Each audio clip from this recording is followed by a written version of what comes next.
देखिए, ये पार्टी है, आना जाना लगा रहता है। इतना बड़ा परिवार है तो एक दो लोग नाराज होंगे, मनाया जाएगा, नहीं मानेंगे, जाना हो जाए। तो हम लोगों का प्रयास है कि हम लोग देखिए विचार लेके चल रहे हैं। महात्मा ज्योतिबा फूले, छत्रपति साहू जी महाराज, महाराजा सुहेलदेव, बाबा साहब डॉक्टर अम्बेडकर, मान्यवर कांशीराम जी, इन सबके विचार को लेकर के हम लोग उस आंदोलन को आगे बढ़ा रहे हैं। तो स्वाभाविक है, ये लड़ाई सब लोग नहीं लड़ सकते। इस लड़ाई में जैसे आपने देखा होगा कि जब शंकर भगवान ने भस्मासुर को आशीर्वाद दिया, कि जब शंकर भगवान से कहा कि आशीर्वाद वरदान मांगा, तो शंकर भगवान ने कहा कि जाओ तुम जिसके ऊपर हाथ रखोगे वो जल के भस्म हो जाएगा। तो शंकर भगवान ने भस्मासुर को आशीर्वाद दिया, तो भस्मासुर शंकर भगवान को दौड़ा लिया। तो जिसको हम लोग नेता बनाए, जमीन से उठा करके इस ऊंचाई तक पहुंचाए, और आज मुझे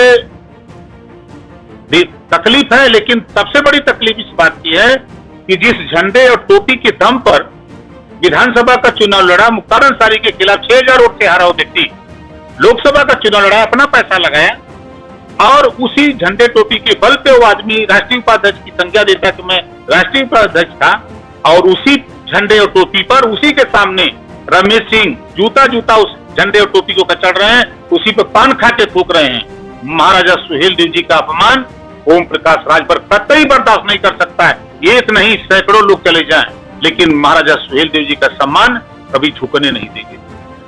जब मौका था, 4 बार समाजवादी पार्टी की सरकार बनी, जब उस समय गारंटी थी कि बनाया जा सकता है, तब तो अखिलेश जी को याद नहीं आया। बहुमत थी, 224 सीट का बहुमत था, तब मौर्य जी याद नहीं आए, चौहान जी, पाल जी, पटेल जी, ब्राह्मण, राजपूत, भूमिहार नहीं याद आया, तब तो यादव जी खाली याद आते रहे। और जब न बनाने की बात है तो फिर भाई कुछ भी कहिए। अगर अखिलेश जी इस बात को कह रहे हैं तो शायद आपको मालूम होगा, 4 सितंबर 2013 को एक आदेश हाई कोर्ट ने किया था, अखिलेश जी मुख्यमंत्री थे, अमीर और गरीब के बच्चे एक साथ सरकारी स्कूल में पढ़े। क्या इन्होंने फॉलो किया? 13 सितंबर 2013 को एक फैसला आया कि पिछड़ी जाति के 27% आरक्षण में कुछ ही जातियां लाभ उठा रही हैं और शेष जातियां नहीं पा रहे हैं। इसको बांट करके, विभाजन करके सबको सामाजिक न्याय के दायरे में लाया जाए। ये अखिलेश जी ने किया। आज 69,000 शिक्षक भर्ती, 68,500 शिक्षक भर्ती के बच्चे दर दर भटक रहे हैं।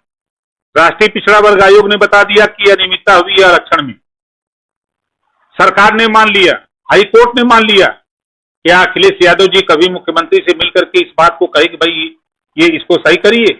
क्या मायावती जी मिलकर इस बात को कही? क्या कोई नेता जो पिछड़े दलित आपस में लड़ करके समाज का नुकसान